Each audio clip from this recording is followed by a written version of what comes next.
it's really important to reflect as to what led to that. And personally, I think even if things are going well, it's good to reflect. But certainly in those painful moments, it's really good to reflect to see what led to that moment so you can avoid it in the future. And that, my friends, is progress. So welcome to the Cash Flow Chronicles. I'm your host, Jonny Cattani, and the founder of Cattani Capital Group. For the last 2 years, I've been studying alternative assets and now help solve the problem of creating passive cash flow for creators, influencers, and busy professionals by bringing you 5 episodes a week of easy to understand education in the world of passive investing. What's up, guys? Welcome to another episode of the Cash Flow Chronicles. I'm your host, Jonny Cattani. Hope everyone is having a great week. Happy hump day. And just like that, June is pretty much over. Let's see, we got this episode on Friday, and then it is July, and we've officially crossed the halfway through the year mark. Holy cow, 2023 is flying by. It's absolutely insane. I'm really excited for today's show, you guys. So I think I might have mentioned last week that I was headed off to go camping. So I went down to Bryce Canyon, which is a national park here in Utah.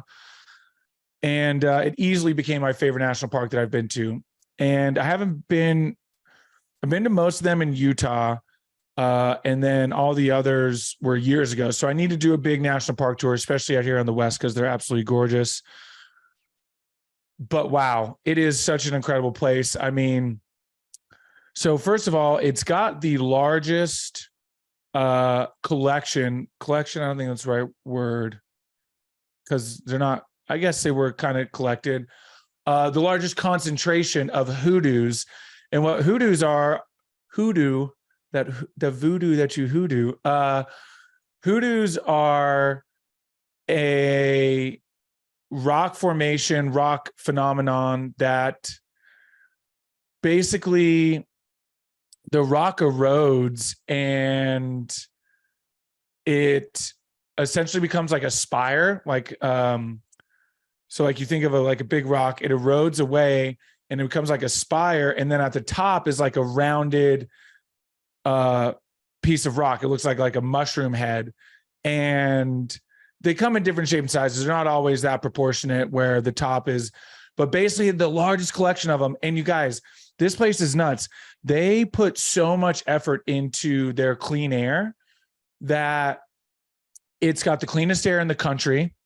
It's got a dark sky award. So it's one of the darkest places on earth.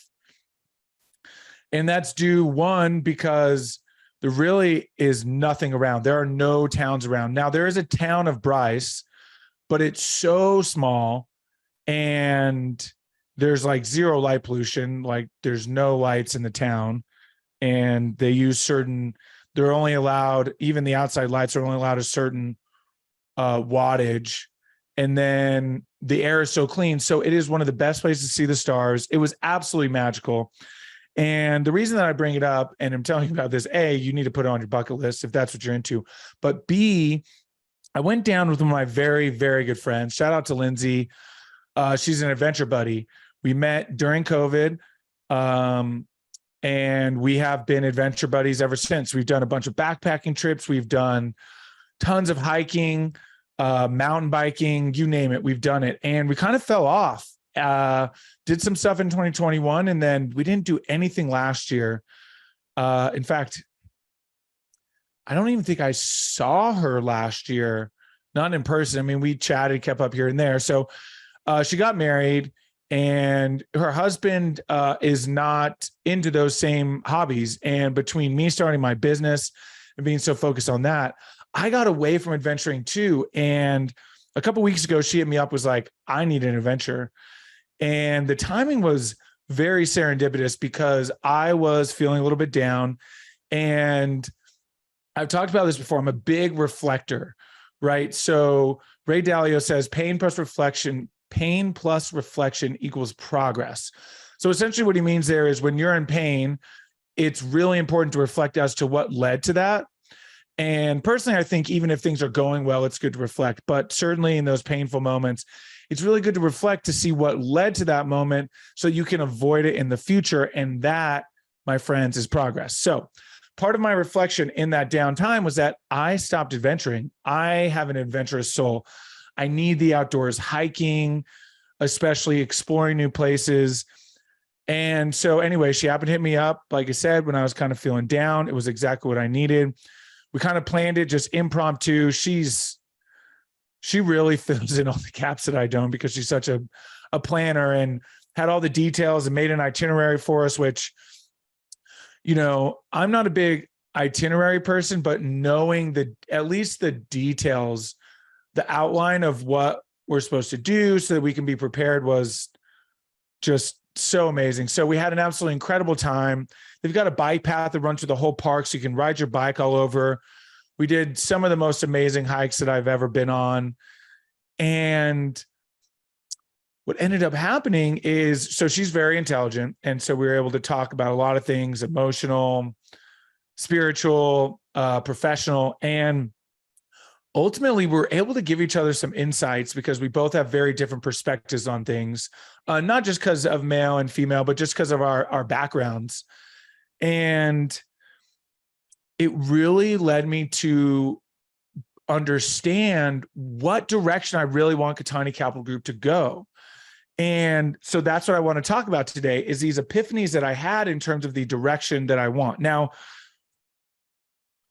not much is really changing, right? You're not going to notice a lot. Now, if you follow me on social media, which if you're not following me on social media, you need to do that right now, okay? At Jonny Cattani.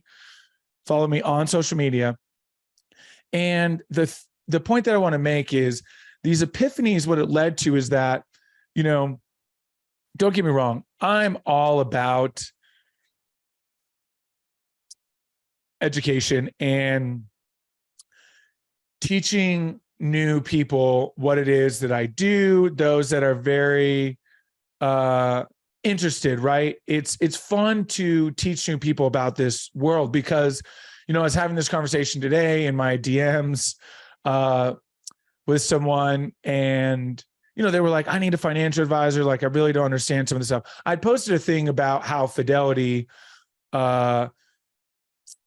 is working on creating a Bitcoin ETF. And, I posted about it, and I made the comment, Bitcoin manipulation, price manipulation has begun. And I don't want to go too deep into that, but essentially, if you guys know, there's a lot of price manipulation in the stock market, and it's going to start happening with crypto, especially with these institutions getting involved. And you're already seeing it because the price of Bitcoin is at a 1-year high now, because BlackRock and Fidelity both announced that they are in the works to start an ETF. And that's basically how price manipulation works, right? Good news leads to a boost in the price, and bad news leads to a drop in price.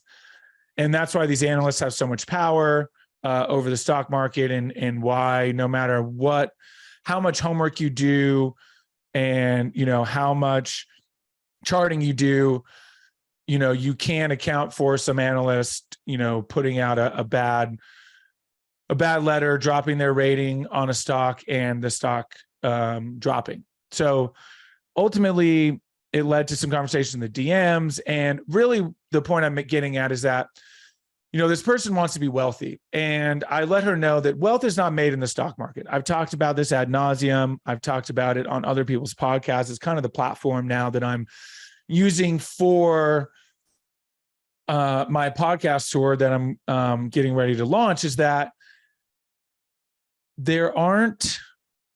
you really aren't making millionaires in the public sector. Not to say it doesn't happen, but it doesn't happen as common as it does in the private sector. And the reason is, well, it's not just one reason. There's a lot of reasons, but part of it is the exposure that the public sector has to these manipulations, things like APIs and automated trading that's, running rampant.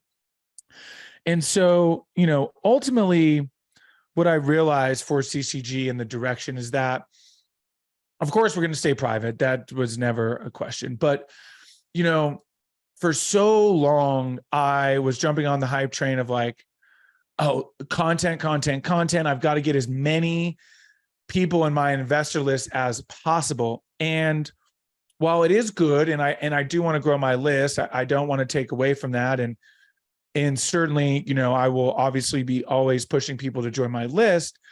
What I really realized is that I already have a really good list of investors, and they're great investors. And I know pretty much all of them, in the sense of I've either had a conversation with them on the phone or literally met them in person, or they've been on my podcast. So really for me, in the direction of Cattani Capital Group is, it's no longer going to be high volume trying to build a list of 10,000 people. It's really going to be targeting sophisticated and experienced investors who can write big checks. For instance, this oil and gas deal, I've talked about it already. We're getting ready to launch it. I know some of you are chomping at the bit because I've talked to a lot of you. And this is a 100K minimum. And so the level of conversation with investors interested in this deal is far and away higher than the level of conversation that I had for the short-term rental portfolio. Now, don't get me wrong. It's not to say that other deals, when they come around, that the minimums might not be lower. But ultimately, I think that I'm going to stick to 100K minimum. Again, not to say I won't accept less, especially if you're listening and you're a big check writer, but you don't like to write a 100K check for your first deal with a new operator, fund manager, whatever it may be. In this case, I'm a fund manager, capital raiser. And I totally get that. And I respect that a lot. So I will say that I would be willing to allow a 50K minimum on the basis that if the deal goes well, you're willing to write bigger checks for the next deals. So there's always an exception, right? But really, I want to grow. I want the deals to speak for themselves. I want to start focusing on the people. I want Cattani Capital Group's new slogan, and I'm workshopping this, to be, we invest in people. Because ultimately, what does it come down to when you're investing? It's not about the numbers. Sure, big numbers are great, and that's definitely a reason to take a look at someone. But ultimately, it's the know, like, and trust. And so by leveraging very, very experienced operators in all asset classes, real estate, oil and gas, e-commerce, potentially most likely going to implement an M&A arm, mergers and acquisitions, buying other businesses. By leveraging experienced people who are doing those things better, right? Who are better at starting a small business and operating it and growing it to a certain level, or can do all the drilling and know how to find all the oil and the natural gas, right? All of these things need capital, which is the value that I bring to the table. I bring the opportunity to, get exposure to my list of investors, which are sophisticated and savvy and experienced investors, and can write big checks. And so ultimately, over the next 10 years, the deals are going to speak for themselves and the numbers will speak for themselves. And so from this point on, I am operating on referral only. I will not take a call. I will not. Essentially, in order to schedule a call with me, you'll need to be referred. Now, those of you that are listening, the podcast counts as a referral. Okay. So if you say, hey, I listened to your podcast, I'm an accredited investor and, I want to have access to your deals, great. We're going to have a conversation for sure. But outside of that, I'm going to implement a really solid referral program. Again, got to be on my list. You guys got to be an investor to get access to this stuff. You can still go to the cashflowchronicles.com. You can join my list that way. I'm still going to put out the 5-part series for new investors, but I'm not going to market it and push it out there like I was originally going to once I launched it. It's still going to be there. And again, I still want to educate new investors, but ultimately I'd rather have a small list of people who can write big checks and who will write big checks for good deals, and thereby allowing myself to go out and focus on finding good deals. What I notice so much about these high market, this high volume content creation is it's so predicated. What you guys are seeing, right, is you're seeing so many people. Oh, and I hate to, I'm just gonna have to say it, and it's a hot take, but you guys, the thing that you're seeing with these people who are talking about content, they are coaches, you guys. They are trying to lure you into a coaching program, whether it be on marketing or it be on, multifamily deals. Ultimately, they have switched, not to say they're not still doing deals or they're raising capital, whatever it is, but they've now switched and are focused on getting people into their coaching program. And coaching is high volume, right? It has a high attrition rate by nature because, ultimately just because someone paid 10, and this is crazy, but just because someone paid $20,000 being your coaching program doesn't mean they're actually going to follow it and go out and do a deal or follow it and raise capital or whatever. Now, certainly with that kind of skin in the game, you would imagine that would be the case, but you'd be surprised how many people still fall out. So what I'm getting at is I no longer want to focus on my content creation and let people fall in, because instead I'm going to focus on networking with the right people and getting access to the best deals. And so the only way you're going to be able to get access to these deals, because I'm not going to market them, the only way to get access is going to be by joining my list and ultimately my portal, which I'm about to sign on soon and integrate that. So that's it, you guys. That is the major epiphany that happened this weekend. And, that may lose some listeners, right? Because the podcast is going to change in the sense that no longer am I going to be doing a lot of this basic, here's how you develop your, your investment thesis and your risk tolerance and all of that. Now, certainly I'm grateful I did that, and I hope you guys got a lot of value out of that. But ultimately, the change now is going to be very high value interviews, very, very high level, like serious people. I'm telling people no if they don't align. I've already had to tell people no when they reach out. I'm telling people no because I needed to align with, high, very sophisticated conversations. So lingo, going to get deep in the weeds on a lot of these conversations. And so, things are changing. And if that's not you, if you're new, again, I'm still going to launch my 5-part series, and I would love to have you. And I would still, listen, guys, you can still reach out, right? Again, this is a referral if you're listening to this podcast, right? And the podcast will always be a referral. So feel free to reach out. And I'm happy to, educate you on what to look for, but, they're not going to be like, I'm not going to mentor new people. I'm not going to be your guide. I'm not an advisor anyway, so I really can't to an extent. Education is not going to go anywhere, but it's going to be more tailored toward savvy, experienced investors as opposed to new investors. So there you guys have it. Let me know what you think. I'd love to know. Hopefully, based on the level of conversation of the calls that have been booked from people who listen to my podcast, shout out to you guys. I would imagine that actually is what most of you wanted to hear anyway, because the level of sophistication from the phone calls booked from the podcast has been very high, very experienced investors. So anyway, there you guys have it. I appreciate it as always for you guys listening, and I'm so excited for this new direction. So if you follow me on social media, you're going to see today, when you listen to this, it'll have been yesterday's post, but I'm going to start posting personal stuff. I'm going to start posting my adventures and what I do. And there'll be little nuggets in the comments, and I'm still going to make reels that go out and hopefully go viral and whatnot. But ultimately, you guys, I'm not going to talk into the camera and teach and post the kind of stuff that I had been posting in the past. You may have noticed it fell off, and that was kind of the struggle because it just didn't feel authentic. And so it finally feels for the first time like I found my true authentic voice and what I want to do. So there you have it. So thank you guys as always for listening. I'll talk to you on Friday. I'm so excited.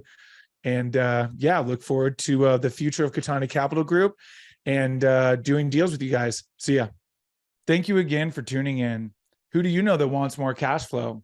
Share this episode with them so you can grow your cash flow together. If you enjoyed the show, make sure you're subscribed on your platform of choice so you never miss a new episode. Go to CattaniCapitalGroup.com to learn more.